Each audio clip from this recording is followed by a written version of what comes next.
नमस्कार दोस्तों, स्वागत करता हूं मैं आपका अपने YouTube चैनल इन्वेस्टिंग दर्पण में। दोस्तों, अगर आप चैनल पर नए हैं तो चैनल को सब्सक्राइब करके नोटिफिकेशन बेल को ऑन करके ऑल ज़रूर हिट कर लें। नमस्कार दोस्तों, स्वागत है आपका इन्वेस्टिंग दर्पण की एक और नॉलेजफुल वीडियो में।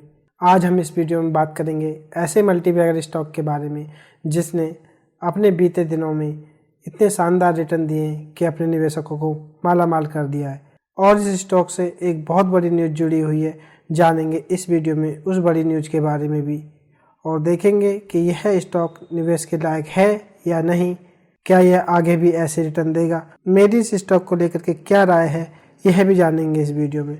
दोस्तों, अगर आप भी चाहते हैं कि आपको मार्केट से जुड़ी जानकारी मिलती रहे तो चैनल को सब्सक्राइब भी कर लें। मैं मार्केट से जुड़ी जानकारी की वीडियो लाता ही रहता हूँ। चलिए शुरू करते हैं इस वीडियो को। पहले देख लेते हैं कि आखिर बीते दिनों इस स्टॉक के रिटर्न्स कैसे रहे हैं। अगर बात करें इस स्टॉक की तो इसका करंट मार्केट प्राइस 281 रुपये है और बीते दिन इसमें लगभग 3.25% की भारी गिरावट हुई है। और दोस्तों, बात करें इसके पिछले रिटर्न्स की तो 5 दिन में इस स्टॉक ने 2.25% के आसपास के पॉजिटिव रिटर्न दिए और 1 महीने में इस स्टॉक ने लगभग 15% के रिटर्न दिए। और दोस्तों, 6 महीने में इस स्टॉक ने 73% के शानदार रिटर्न दिए हैं। और दोस्तों, बात करें ईयर टिल डेट की 2023 की तो 2023 में यह स्टॉक लगभग 24% के आसपास के रिटर्न दे चुका है। और दोस्तों, बात करें इसके 1 साल के रिटर्न की तो 1 साल में 175% के शानदार रिटर्न दिए हैं। और दोस्तों, बात करें इसके 5 साल की तो 5 साल में इस स्टॉक ने लगभग 142% के रिटर्न दिए हैं। और दोस्तों, बात करें इसके मार्केट कैप की तो इस कंपनी का मार्केट कैप 3,360 करोड़ रुपए के आसपास है। कहा जा सकता है कि यह एक स्मॉल कैप कंपनी है। चलिए दोस्तों, देख लेते हैं इस कंपनी के फंडामेंटल्स को कि इस कंपनी के फंडामेंटल्स कैसे रहे हैं। और दोस्तों, अगर बात करें इसके क्वार्टरली रिजल्ट्स की तो इस कंपनी की सेल्स जहां सितंबर 2022 में 607 करोड़ रुपए रही, वह दिसंबर 2022 में बढ़कर के 766 करोड़ रुपए हो गई। तो दोस्तों, कहा जा सकता है कि कंपनी के क्वार्टर बेसिस पर सेल्स में जंप हुई है। और दोस्तों, बात करें इसके ऑपरेटिंग प्रॉफिट मार्जिन की तो जहां सितंबर 2022 में 53 करोड़ रुपए के आसपास था, वह दिसंबर 2022 में बढ़कर के 65 करोड़ रुपए के आसपास हो गया। तो कहा जा सकता है कि कंपनी के ऑपरेटिंग प्रॉफिट मार्जिन में भी जंप है। और दोस्तों, बात करें इसके नेट प्रॉफिट की तो जहां सितंबर 2022 में कंपनी का नेट प्रॉफिट 45 करोड़ रुपए के आसपास था, वह दिसंबर 22 में घटा है जो कि 33 करोड़ रुपए के आसपास हो गया है। कंपनी का क्वार्टर बेसिस पर प्रॉफिट गिरा है।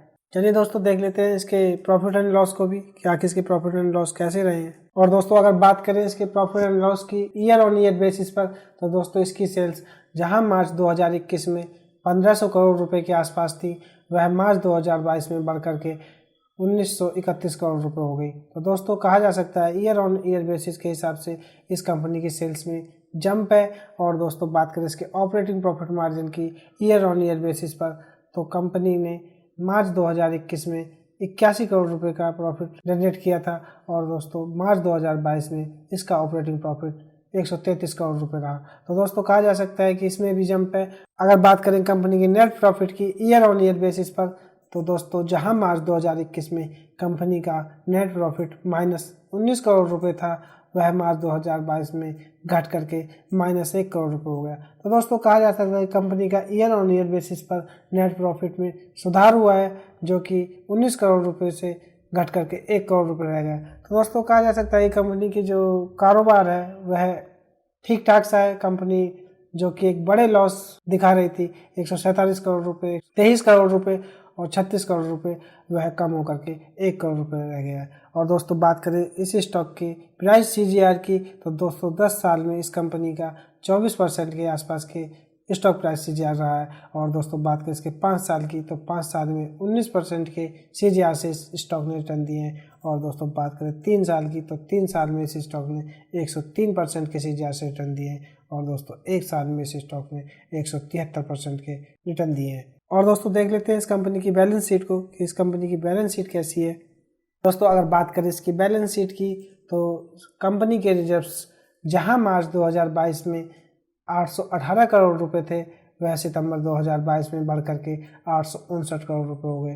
तो कहा जा सकता है दोस्तों कि कंपनी के जो रिजर्व्स हैं उनमें जंप हुई है, कंपनी के रिजल्ट्स बढ़े हैं। और दोस्तों बात करें कंपनी की बोरिंग की, कर्ज की, तो जहां मार्च 2022 में इस कंपनी का कर्ज 920 करोड़ रुपए था, वह सितंबर 2022 में घट करके 341 करोड़ रुपए रह गया। तो दोस्तों कहा जा सकता है कि इस कंपनी ने अपने जो कर्ज है उसको काफ़ी हद तक कम कर दिया है। तो दोस्तों यह कंपनी की बैलेंस शीट में एक अच्छा साइन है। और दोस्तों बात करें कंपनी की टोटल असेट्स की, तो जहां कंपनी के पास मार्च 2022 में 2664 करोड़ रुपए के असेट्स थे, वह सितंबर 22 में घट करके 2033 करोड़ रुपए के आसपास रह गए। तो कहा जा सकता है कंपनी की जो असेट्स थे उनमें कमी हुई है। दोस्तों कहा जा सकता है ओवरऑल अगर बैलेंस शीट को देखा जाए तो कंपनी के रिजल्ट्स बड़े हैं और कंपनी ने अपने कर्ज को कम किया है। तो दोस्तों यह बैलेंस शीट ठीक ठाक सी दिखाई देती है। चलिए दोस्तों देख लेते हैं इसकी शेयर होल्डिंग पैटर्न को भी, कि शेयर होल्डिंग पैटर्न इस कंपनी का कैसा है, और फिर बढ़ेंगे हम उस बड़ी खबर की तरफ जो कि इस स्टॉक से जुड़ी हुई है। दोस्तों बात करें अगर इसके शेयर होल्डिंग पैटर्न की, तो प्रमोटर्स के पास लगभग 47.82% की हिस्सेदारी है। और दोस्तों बात करें FIH की, तो FIH के पास भी 5.27% की हिस्सेदारी है। और दोस्तों बात करें DII की, तो DII 6.78% की हिस्सेदारी लेकर बैठे हैं। और दोस्तों बात करें गवर्नमेंट की, तो गवर्नमेंट के पास नाम मात्र 0.01% के आसपास की हिस्सेदारी है। और दोस्तों बात करें पब्लिक शेयर होल्डर की, तो 40.10% के आसपास इनके पास हिस्सेदारी है। तो दोस्तों कहा जा सकता है कि शेयर होल्डिंग पैटर्न कंपनी का ठीक ठाक सा है। और दोस्तों अब मैं ले चलता हूँ आपको उस बड़ी खबर की तरफ जो कि इस स्टॉक से जुड़ी हुई है। दोस्तों मैं आ गया हूँ बिजनेस स्टैंडर्ड की वेबसाइट पर, और दोस्तों मैं बात करूँगा इस आर्टिकल की। तो दोस्तों ये 12 अप्रैल 2023 को पब्लिश हुआ था। और दोस्तों यह उसी समय पब्लिश हुआ था जिस समय मार्केट ओपन थी, लगभग 1:30 बजे के आसपास। और दोस्तों अब आपको इंतजार होगा कि आखिर यह स्टॉक कौन सा है जिसके बारे में इतनी बात हो चुकी है। तो दोस्तों मैं बात कर रहा हूँ टाटा वैगन्स लिमिटेड के बारे में। दोस्तों यह कंपनी रेलवे के लिए कोचेज और व्हील्स बनाती है। और दोस्तों बात करें इसी स्टॉक की, तो दोस्तों वेडनेसडे बुधवार यानी कि 12 अप्रैल को इस स्टॉक ने अपना ऑल टाइम हाई 310 रुपये बनाया था। और दोस्तों इस कंपनी को हाल ही में 9,600 करोड़ रुपए का ऑर्डर मिला है, जो कि भारत हैवी इलेक्ट्रिक लिमिटेड की तरफ से मिला है। और दोस्तों इनको 80 ट्रेन्स के लिए sleeper classes, Vande Bharat trains के लिए कोचेज बनाने हैं, जो कि 6 साल में बनाने हैं। और दोस्तों बात करें इसकी 6 महीने की, पिछले 6 महीने की, तो दोस्तों इस स्टॉक ने 100% के रिटर्न दिए हैं। और दोस्तों मार्च 2020 को यह अपने लो 20.5 रुपये के आसपास था, जो उससे 1412% के शानदार रिटर्न दे चुका है। तो दोस्तों कहा जा सकता है कि इस कंपनी के दिन अब बदल गए हैं, जो कि 2 या 2.5 साल के अंदर अंदर ही इस स्टॉक ने 1412% के रिटर्न दिए हैं। दोस्तों कुछ समय पहले टाटा वैगन लिमिटेड को पुणे मेट्रो की तरफ से भी 102 मेट्रो कोचेज का ऑर्डर मिला था, जिसकी डिलीवरी शुरू कर दी है।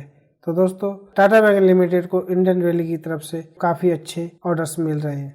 और दोस्तों बात करें इस कंपनी की, तो ट्यूसडे को इन्होंने एक्सचेंज को फिलिंग करके बताया है कि इनको 80 वंदे भारत ट्रेन्स के लिए एक मेगा ऑर्डर मिला है इंडियन रेलवेज की तरफ से। और दोस्तों बात करें इस ऑर्डर की, तो दोस्तों यह ऑर्डर 35 साल के लिए किया गया है। दोस्तों बात करें इस ऑर्डर की, तो दोस्तों 80 ट्रेन्स के लिए इनको कोचेज बनाने हैं। और दोस्तों बात करें एक ट्रेन की कॉस्ट की, तो वह 120 करोड़ रुपए के आसपास है। तो दोस्तों कहा जा सकता है कि यह एक बहुत बड़ी डील है जो कि टाटा वैगन लिमिटेड को मिली है। और दोस्तों जिस तरह से टाटा वैगन लिमिटेड को अब इंडियन रेलवे की तरफ से बड़े बड़े कॉन्ट्रैक्ट मिल रहे हैं, तो कहा जा सकता है कि इस कंपनी के आने वाले दिन और अच्छे हो सकते हैं। और दोस्तों यह कंपनी अपने लॉस से प्रॉफिट की तरफ बढ़ सकती है। मेरी इस स्टॉक को लेकर के यह राय है कि जिस तरह से कंपनी पहले लॉस दिखा रही थी और कंपनी का बिजनेस बहुत स्लो था, और जिस तरह से अब इस समय कंपनी का समय बदला है और इंडियन रेलवेज की तरफ से इनको बड़े बड़े ऑर्डर मिल रहे हैं, तो दोस्तों इस कंपनी में आगे आने वाला टाइम बहुत अच्छा होने वाला है। और दोस्तों इसमें अगर निवेश किया जाता है तो दोस्तों यह आपको अच्छे रिटर्न देगा। तो दोस्तों ये थी टाटा वैगन लिमिटेड से जुड़ी हुई बड़ी खबर। और दोस्तों आपको ये खबर कैसी लगी, और दोस्तों आपको ये वीडियो कैसी लगी, मुझे कमेंट करके ज़रूर बताइए। अगर वीडियो अच्छी लगी हो तो वीडियो को लाइक करें, शेयर करें, और आपने अभी तक अगर चैनल को सब्सक्राइब नहीं किया है तो चैनल भी सब्सक्राइब कर लें, क्योंकि दोस्तों मैं मार्केट अपडेट्स और मार्केट से जुड़ी हुई वीडियो लाता ही रहता हूँ। मिलते हैं फिर किसी नई वीडियो में, तब तक के लिए